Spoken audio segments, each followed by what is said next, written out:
نحمده ونصلي على رسوله الكريم اما بعد فاعوذ بالله من الشيطان الرجيم بسم الله الرحمن الرحيم وآتيناهم من الآيات ما فيه بلاء مبين إن هؤلاء ليقولون إن هي إلا موتتنا الأولى وما نحن بمنشرين فأتوا بآبائنا إن كنتم صادقين صدق الله العظيم. درود شریف پڑھ. اللهم صل على محمد وعلى آل محمد كما صليت على إبراهيم وعلى آل إبراهيم إنك حميد مجيد.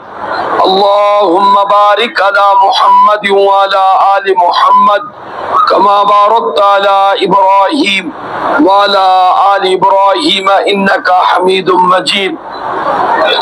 25واں پارہ سورۃ الدخان رکوع نمبر 2 اور رکوع نمبر 2 کی آیت نمبر 4 5 6 7 اور سورت کی آیت نمبر 33 34 35 اور 36 تلاوت کی گئی.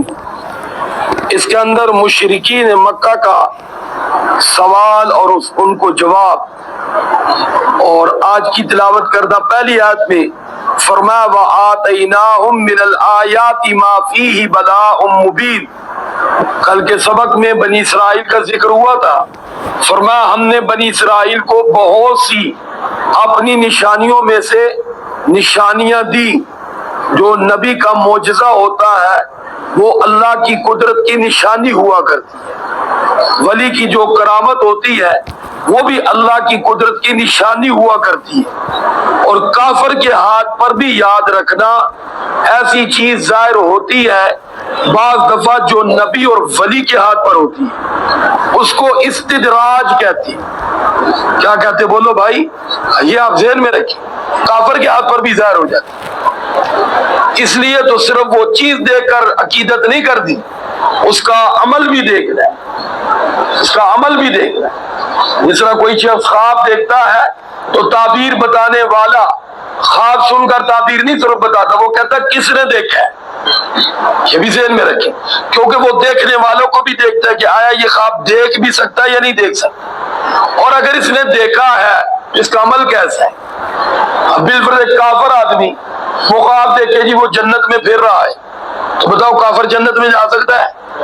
تو پھر ہاں جی، اب وہ آ کر کے جی میں نے رات دیکھا میں جنت میں پھر رہا ہوں، ماشاءاللہ بڑا پیارا خواب ہے، اللہ مبارک کرے. اس کی یہ دعا نہیں دینی، اس کو دعا یہ دینی اللہ تجھے ہدایت دے. اللہ تجھے کیا دے بولو بھائی. ہمارے استاد محترم فرماتے اگر کسی کی زندگی اتباع سنت کے مطابق ہے، وہ اللہ معاف کرے ہر روز بھی ڈرونے خواب دیکھ کے اور اس کو جہنم نظر آتی رہے، تو فرمایا پریشان ہونے کی ضرورت نہیں ہے، وہ سیدھے راستے پر چلتے رہنا چاہیے. یہ شیطانی خیالات وغیرہ. لیکن اگر ایک آدمی کی زندگی وہ بدعات اور رسومات میں ہے، وہ ہر روز بھی جنت کے خواب دیکھتا رہا، اس کے خوابوں کا کوئی اعتبار نہیں. اصل تو معاملہ اعمال کا ہے. کس کا سارے بولو بھائی؟ ہاں، اعمال کا ہے. تو اس لیے جو بات نبی کے ہاتھ پر ظاہر ہوتی، جو ولی کے ہاتھ پر ظاہر ہوتی، وہ کافر کے ہاتھ پر بھی ہو جاتی ہے. وہ کیا ہوتی ہے؟ وہ لوگوں کے لیے فتنہ اور آزمائش ہوتی ہے، خود اس شخص کے لیے بھی ہوتی ہے. جس طرح دجال کے بارے میں آتا ہے کہ پوری دنیا کا چکر وہ 40 دن میں لگا لے گا، وہ بھی گدھے پہ بیٹھ کے، جہاز میں نہیں. اب اندازہ کریں. اور بڑی بڑی چیزیں خرقیات اس کے ہاتھ پر ظاہر ہوں گی، بڑے بڑے لوگ سجدے میں اس کے سامنے گر پڑے. جی ہاں، جس طرح آج ہوتا ہے الٹا بتایا جاتا اس نے یہ کر دیا، اس نے وہ بتا دیا، اس نے بیٹھے بیٹھے یہ کر دیا. یہ بہت سی چیزیں، ہاتھ کی صفائی، کرتب، سامنے والے کی بے وقوفی، بہت سی چیزیں ہوتی. یہ اس چیز کو نہیں دیکھنا ہوتا، اس کے سر سے لے کر پاؤں تک ذرا اس کو دیکھنا ہوتا ہے اس کے وجود کیا ہے، کیا مسلمان ہے، اسلام کے مطابق ہے، شریعت کے مطابق ہے، کوئی عمل قرآن و سنت کے خلاف تو نہیں. اگر ایک عمل بھی قرآن و سنت کے خلاف ہے تو وہ ولی نہیں ہو سکتا. یہ پکی بات، یہ بات آپ ذہن میں رکھیں. اگر ہمارے یہاں وہی کرامتے کرامت کی کوئی حیثیت نہیں، حقیقت میں اتباع سنت ہے۔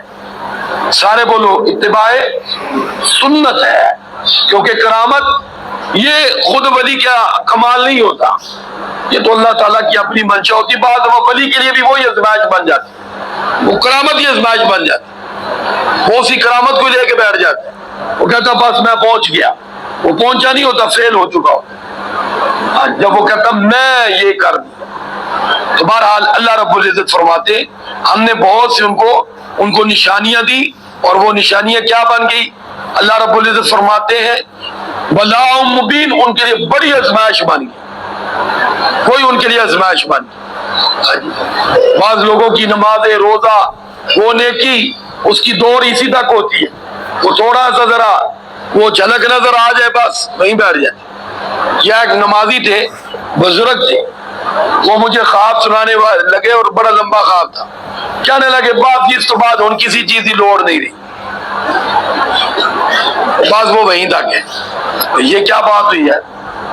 خواب میں بندہ بادشاہ بن گیا تو کیا حقیقت میں بن گیا؟ خواب میں آپ نے جنت دیکھی تو پہنچ گئی؟ نہیں، یہ تو میرے بھائی جب تک روح اور جسم کا تعلق برقرار ہے کسی وقت بھی انسان کافر ہو سکتا ہے، نعوذ باللہ، ہر بندہ خطرے میں، اور کافر کسی وقت بھی مسلمان ہو سکتا ہے، کسی وقت بھی نمازی پھسل کے بے نمازی ہو جاتے۔ کتنے ہم نے پابندی والے نمازی دیکھے، بعد میں گئے اب نماز کا گئے تو الٹا اعتراض سناتے ہیں، اور جی نماز سے کی رکھا، نعوذ باللہ۔ ہاں جی، حج کر کے آتے ہیں، پھر حج کے بارے میں جو ان کا تبصرہ ہوتا ہے اللہ رحم فرمائے، ان سے سن کے کئی بیچارے حج سے ہی رہ جاتے، اور جی میں کیا بڑے شوق نال ہوتے تھے، دھکے ہی بڑے، اللہ رحم فرمائے۔ تو اس لیے یہ ذہن میں رکھے جب تک ہم مر نہیں نہ جاتے ایمان پر، ہر لمحہ خطرے کا بھی، جہاں امید ہے وہاں خطرہ بھی برقرار ہے، شیطان کسی وقت بھی پھسلا تھا، 99 تو اس کے نورانی داؤ ہیں۔ ہاں جی، نمازیوں کو وہ نیکی کی چکر میں پھسلاتا ہے۔ ہاں جی، بعض دفعہ نمازیوں کو گناہ میں نہیں لے جاتا، وہ نمازیوں کو اس نماز کے اندر ہی غرور اور تکبر کی صورت میں پھسلا دیتا ہے۔ میں تو نمازی ہیں، یہ باقی سارے تو بے نمازی ہیں، بس یہ جملہ زبان سے بولا نماز ختم ہو گئی۔ تو اللہ رب العزت فرماتے ہیں ان کے لیے بہت بڑی آزمائش تھی۔ پھر آگے مکہ کا جو مشرکین مکہ کی بات تھی اس کا ذکر کیا، ان ہؤلاء، بے شک یہ مشرکین مکہ، لیقولون کہتے ہیں، ان ہی الا موتتنا الاولی، وہ کہتے ہیں یہ دنیا کے اندر ایک ہی موت ہے، جو مرنا ہے اس کے بعد دوبارہ زندہ نہیں ہونا۔ اس لیے ان کے ہاں مرنے کے بعد قیامت کا، حساب کتاب کا، اللہ کی بارگاہ میں عدالت کا، جی حاضری کا، اللہ کے بارگاہ میں سزا جزا کا، قبر کا، حشر کا، یہ کوئی فلسفہ نہیں، وہ اس عقیدے کو نہیں مانتے، ان کیا دنیا ہی دنیا ہے، وہ کہتے مرے ختم ہو گئے، اس لیے ان کی زندگی موج مستی کی ہوتی، اور یہ انہی کا جملہ ہے کھاؤ پیو موج مستی کرو۔ ہاں جی، کیونکہ ان کے ہاں مرنے کے بعد آگے زندہ ہونے کا کوئی تصور نہیں۔ اسلام کا واضح دو ٹوک یہ عقیدہ اور پیغام ہے کہ مرنے کے بعد اصل زندگی شروع ہوتی، یہ دنیا کی زندگی تو ایک خواب ہے، کیا بولو بھائی، خواب ہے، اصل زندگی تو مرنے کے بعد۔ جس طرح میں اور آپ بھی سابقہ زندگی دیکھ کے تو خواب نظر آتا ہے کہ ہم بچے تھے، ہم فلاں تھے، اب نہ اس کو دوبارہ لوٹ سکتے ہیں، نہ وہ کوئی چیز ہماری بس میں، جس نے دین سے بیدار ہونے کے حوالے کے ہاتھ میں خواب والی ساری کوئی چیز ہاتھ میں ہوتی ہے، بولو بھائی نہیں، بس وہ ایک حسرت ہی ہوتی ہے۔ جی اچھا ہو تو خوشی ہوتی ہے، برا ہو تو افسوس ہوتا ہے۔ تو سابقہ زندگی بھی ایسے ہی ہے، اچھی گزری ہو تو خوشی ہوتی ہے، بری گزری ہو تو افسوس اور ندامت ہوتی ہے، جن کے ساتھ گزری ہو ان کے سامنے شرمندگی ہوتی ہے۔ ہاں اللہ کی بارگاہ میں یہ ہے کہ غلطیوں پر معافی مانگ لے تو اللہ تعالیٰ اس کو بھی معاف کر کے اس کو بھی اچھی زندگی بنا دیتے ہیں۔ تو اللہ رب العزت فرماتے ہیں یہ لوگ کہتے ہیں بس ایک ہی موت ہے، اولا پہلی موت، اور وما نحن بمنشرین، ہم دوبارہ زندہ نہیں ہونے والے۔ یہی مسلمان اور کافر کے درمیان فرق ہے، یہی چیز انسان کو سیدھی اور غلط راستے پہ لے جاتی ہے۔ جن کا عقیدہ ہے مرنے کے بعد زندہ ہونا ہے، اللہ کی بارگاہ میں حاضری ہے، وہاں حساب کتاب ہے، وہ اللہ سے ڈر کر کسی پر ظلم نہیں کرتے، زیادتی نہیں کرتے، کسی کا حق نہیں مارتے، کسی کے ساتھ ناانصافی نہیں کرتے۔ وہ کہتے بندے نے کیا کرنا، کل اللہ کے سامنے جواب دینا ہے۔ کس کے سامنے جواب دینا بولو؟ اللہ رب العزت کے سامنے۔ اور جن کا یہ عقیدہ نہیں ہے وہ کہتے ہمارا کون کچھ بگاڑ لے گا۔ یہ تو آج کل اللہ معاف کرے کہتے دنیا بڑی میٹھی، قیامت کتنے ڈیٹھی۔ یہ وہی بولتا ہے جس کا قیامت پہ یقین نہیں، جس کا ایمان اور یقین ہے وہ یہ کہتا ہے کیا پتہ بھی مر جاؤں، یہ چیز میرے کام میں آئے نہ آئے، خواہ مخواہ مجرم اللہ کی عدالت میں حاضر ہوں گا۔ تو اللہ رب العزت فرماتے ہیں، پھر یہ کہتے ہیں فاتو بآبائنا ان کنتم صادقین، کہ اگر تم سچے ہو قیامت آنی ہے تو ہمارے آباء و اجداد کو زندہ کر کے دے۔ دیکھو یہ کوئی بات نہیں ہے، کیونکہ اللہ رب العزت نے ہر چیز کے ایک وقت مقرر کیا ہے۔ اللہ رب العزت نے نظام زندگی بنائی۔ آپ بتائیں ایک بچہ اسکول میں داخل ہوتا ہے، اب وہ آتے ہی کہے کوئی رزلٹ میلٹ نہیں ہوتا، کوئی امتحان نہیں ہوتا، کچھ نہیں ہوتا، بس پڑھو یا نہ پڑھو، نہیں تو مجھے آج ہی نتیجہ سناؤ، سنایا جا سکتا ہے؟ وہ ادارہ اس کا پابند ہے؟ یہ کیا بات ہے؟ یہ بالکل ایسی بےہودہ بات ہے۔ اللہ تعالیٰ نے ایک چیز کا وقت مقرر کیا ہے۔ اگر بھئی ایک مردہ زندہ ہو کے ہمارے سامنے آ جائے، قبر حشر کے عذاب بتا دے، تو بتاؤ پھر ہمارا ایمان لانا تو بیکار ہے، کیونکہ وہ تو یؤمنون بالغیب ہے۔ آپ نے مشاہدہ کر کے دیکھ کر کچھ کیا ہے تو کیا کیا ہے؟ پھر تو آپ نے کچھ بھی نہیں کیا۔ اصل میں اسی پر ایک عقیدہ رکھنا ہے کہ اللہ نے زندہ کرنا ہے، وہ ہمارا پابند نہیں ہے، جب اس کا جی چاہے تو آج ہی زندہ کر دے، لیکن مطالبہ کرنا اس کے سامنے انسان کو زیب نہیں دیتا۔ چھوٹا منہ بڑی بات۔ انسان کا کام ہے اللہ کی بات پر ایمان لانا، اللہ کی بات کو ماننا، اللہ کے ہر فرمان کی تصدیق کرنا۔ اللہ تعالیٰ سے یہ مطالبے کرنا کہ یہ تو میرے بھائی کافر کر سکتا ہے، ایک مومن نہیں کر سکتا۔ تو اس لیے اس کا آگے جواب بھی آ رہا ہے بہرحال۔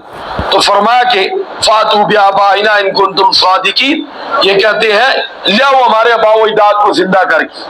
اگر تم کیا ہو بولو بھائی سچے ہو تو وہ زندہ ہو کے آ جائیں گے جب اللہ رب العزت قیامت برپا کرے گا۔ اس وقت سارے جمع ہوں گے، سب ایک دوسرے کو ملیں گے، لیکن جو کامیاب ہوں گے وہ خوش ہوں گے، جو نافرمانی کر کے جائیں گے وہ حسرت میں روئیں گے۔ اللہ رب العزت کی بارگاہ میں دعا ہے اللہ رب العزت کافروں کے ایسے مطالبوں سے ہمیں وہ مطالبہ کرنے سے محفوظ فرمائے اور ہمیں ایمان بالغیب کامل نصیب فرمائے، اس کو کمال تک پہنچانے کے اللہ ہمیں توفیق عطا فرمائے۔ وآخر دعوانا ان الحمدللہ رب العالمین۔